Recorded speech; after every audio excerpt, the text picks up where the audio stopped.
Hello and meowdy chat. Guess what I'm bringing back to you guys? Oh, that's right. We're doing dinosaurs. Again, I'm sorry. I'm not sorry. I'm sorry. I don't know. You either like dinosaurs or you don't. If you don't like dinosaurs, I apologize. If we like dinosaurs, heck yeah, dinosaurs. But this is the only dinosaur known to have injured a T-Rex by extinct zoo. Original video is linked down below if you would like to go check it out. And let's dive on in. I hope you guys are all having a fun, fantastic day. Let's do it. Let's go. If you were to ask a random person on the street who the Tyrannosaurus Rex had the most beef with, surely it's like, there's a fair chance they would say Spinosaurus. Yeah, this is largely due to Jurassic Park 3, which showed a Spinosaurus offing a T-Rex.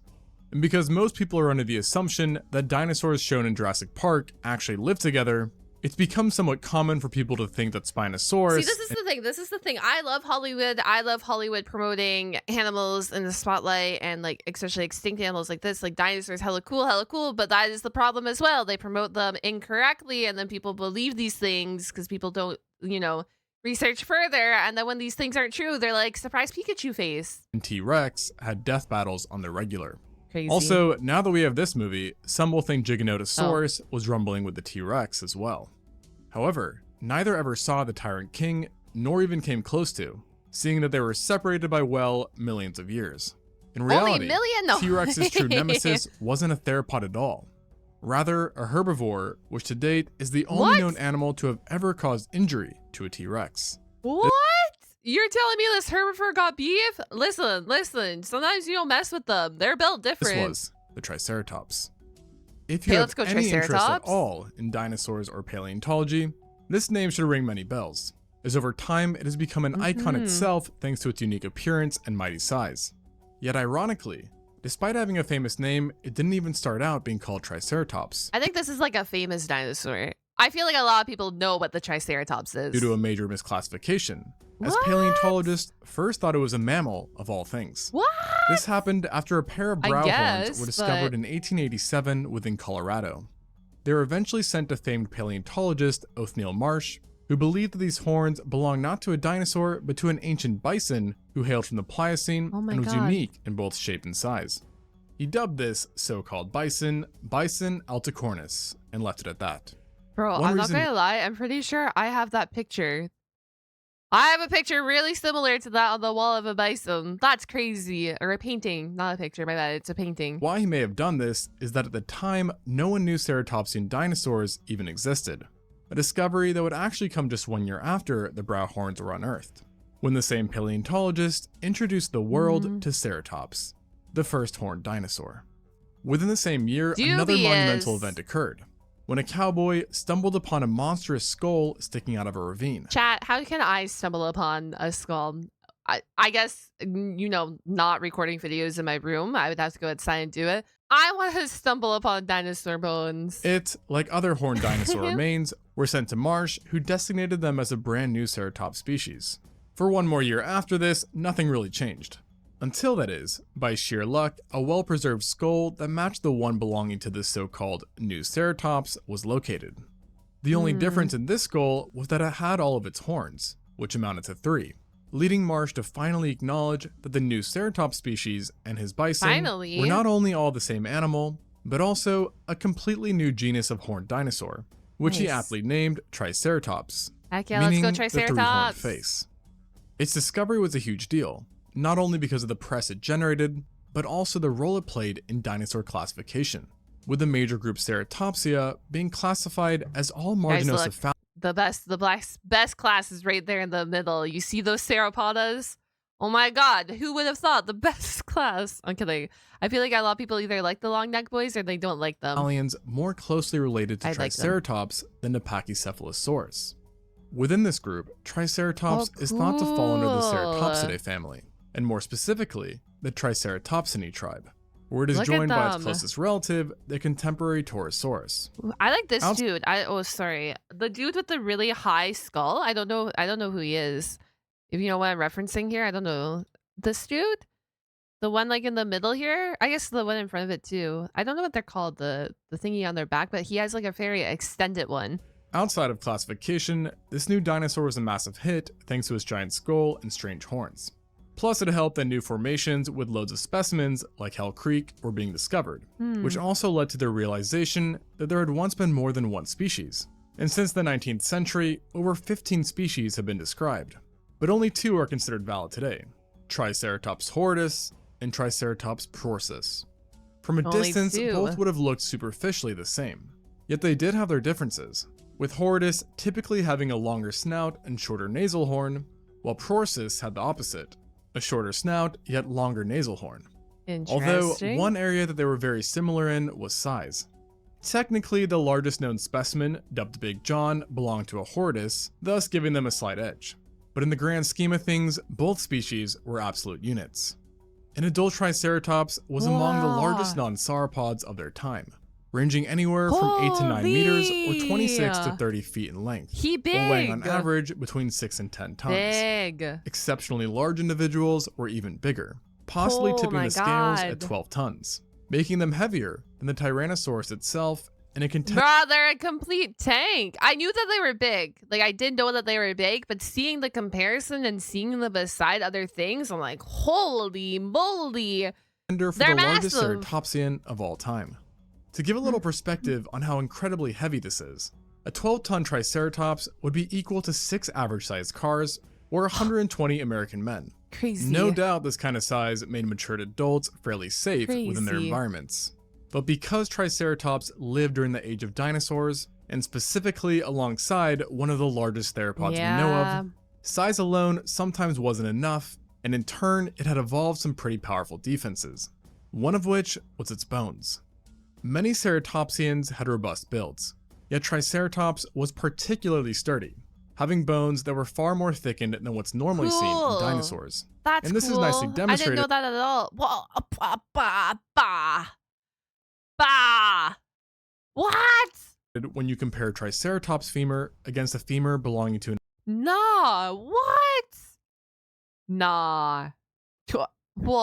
exceptionally large African elephant. Such robustness would have given it a level of protection against injury and was further enhanced by its position, since it had a low-down body and therefore lower center of gravity. However, not even remarkably thick bones came close to topping the Triceratops' ultimate defense, which was pretty hard to miss: its giant skull. Triceratops possessed one massive head that can make up more than 1/3 of a specimen's total length, with the largest recorded skulls being 2.5 meters or 8.2 feet long, making them among the largest skulls of any terrestrial animal, despite it not being a contender for the title of the largest land animal overall.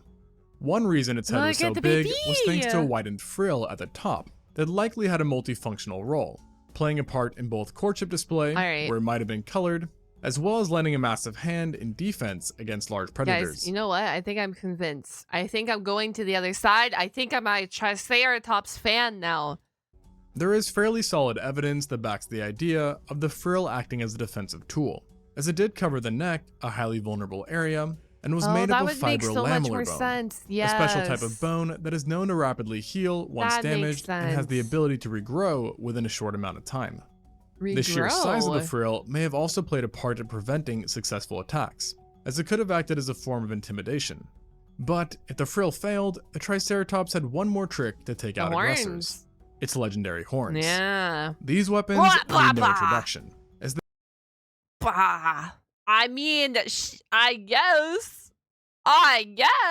They are the Triceratops' signature feature and is attributed greatly to its fierce reputation. And rightfully so, considering that all 3 horns were exceptionally sharp and long, with the 2 situated above its eyes being the largest, sometimes measuring 3.77 feet or 1.15 meters long, equal to the length of 2 rhino horns stacked on top of one another.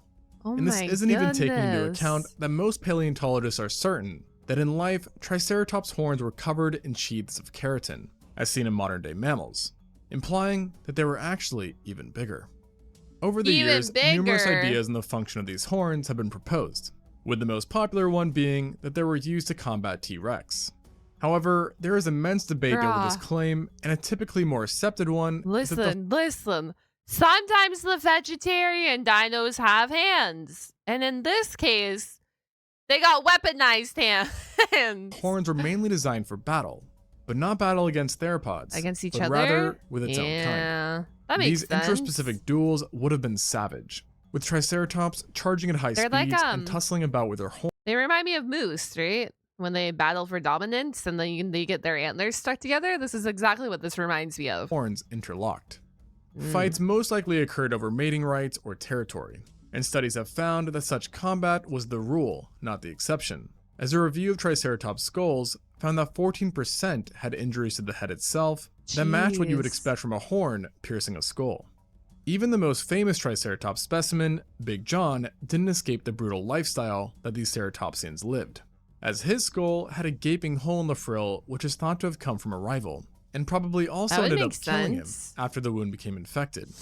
Clearly, despite being portrayed as typically chill herbivores, Triceratops could be quite ferocious with their horns, and coupled with their frill and size, they were one tough cookie, even by Cretaceous standards. So fierce, in fact, that they would occasionally use their weapons and defenses against their only known predator, the Tyrannosaurus. At the time, the Tyrant King was the only carnivore large enough to pose a threat to mature Triceratops. Run and we away. do know that predation definitely happened, with certain specimens bearing damage to the skull and body that could have only come from a Rex's tooth. However, unlike what most people probably think, the battles between these two were not always one-sided, and to date, Triceratops remains the only dinosaur, or animal for that matter, known to have injured a T-Rex through fossil remains. You know what? That's kind of, mind you, like that, like they just said, through fossil remains. So there's probably dinosaurs that we don't know about yet until we found evidence or whatever. But the fact that the Triceratops is the one to have this title, I love him. I love him even more for having this title. The most clear case of this is the fossil known as the dueling dinosaurs, an extraordinary specimen that consists of a juvenile T-Rex and an adult Triceratops tangled together in death. Every single time I watch his videos or watch any of these dinosaur videos, I'm realizing there's so many cool fossil finds when it comes to dinosaurs. I think I have to just go look at all the cool fossil finds. Like, there's so many like this where they're entangled with another species. It is believed that the two hadn't killed each other at the same time, but rather died from external forces, but from what is currently unknown. Regardless, both were banged up, with the T-Rex actually bearing most of the damage, as the majority of its teeth were shattered, its finger broken, and skull cracked, while the Triceratops just had a tooth in it. Because the Tyrannosaurus was so damaged and a juvenile, some speculate that it was the Triceratops who had been the attacker, albeit this is heavily debated. And interestingly enough, another case of potential Triceratops on T-Rex violence may have been again the result of an aggressive Triceratops. A large adult T-Rex, dubbed Lee Rex, which was 40 feet or 12 meters long, has an interesting hole to the back of its left femur, which resembles a puncture wound. From a Because horn, of the shape from a and size of the injury, certain paleontologists believe that a large ceratopsian, likely a Triceratops due to the area where the theropod was found, rammed the T-Rex from the back as it was standing up, indicating a sneak attack. The Triceratops said, "Get the F out my way, man. I got horns and I'm going to use them for a reason." A prehistoric case of call to ambulance, but not for me.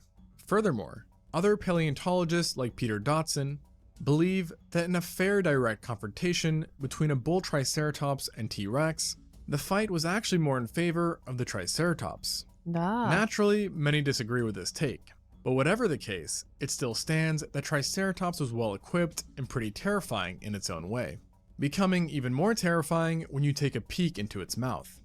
Now, as you probably know, the Triceratops was a herbivore, so it didn't have freakishly sharp or large teeth, but it did have an unnerving amount of teeth overall. Like many other herbivorous dinosaurs, its teeth were smaller and arranged in dental batteries that allowed it to shear through tough vegetation. In adults, these batteries could have amounted to over 800 teeth at once, more than 25 times the amount of teeth we humans have. Triceratops also had a beak that aided in its feeding, with the common idea being that it was used to tenderly strip and pluck leaves. And because Triceratops had a low-down body, paleontologists believe that its diet consisted of a mix of cycads, ferns, and palms, which had either access directly at ground level, or when it couldn't, You know what? These herbivores are a complete beast. I love them now. Like, this video, I liked them before. I thought they were cool, but now diving into them and learning more about them, I'm like, holy moly, like, they are incredible. Use its giant body to force the plants to the ground.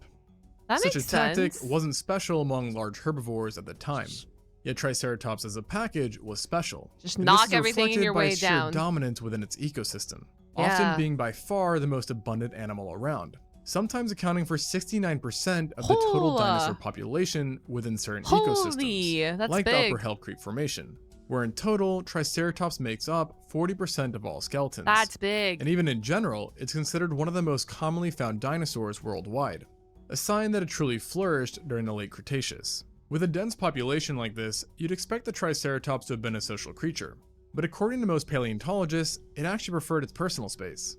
While other horned dinosaurs have been found in large groups that can range anywhere from a couple hundred to a few thousand, the vast majority of Triceratops skeletons are found isolated, suggesting that adults spent most of their lives alone. This being said, that's interesting because anytime you like see them in media or something, like you said, they're portrayed in a massive herd. So interesting that they're isolation creatures. There are a few cases where Triceratops have been found together, with the largest known group consisting of 5 individuals. So nothing to write home about. However, it still shows that at least some lived together, likely forming family units or sticking together in small groups while young, as another known fossil site consisted of 3 juveniles. The lack of remains suggesting large herds once again proves that this animal was no joke, and didn't have a hard time fending for itself in a world littered with other dinosaurs, which included Edmontosaurus, Torosaurus, Ankylosaurus, Pachycephalosaurus, all like the iconic Anzu, dinosaurs. Oh my Dracorex, gosh, you look so cool. And Struthiomimus. Meanwhile, bro, that looks predators like one lanky boy. The last one is a lanky boy. I like the Anzu too. He was very vibrant. Consisted of the T-Rex, of course, well as a Caroraptor, Dakotaraptor, Troodontids, and the non-dinosaur Borealisuchus, Champsosaurus, and Brachychampsa.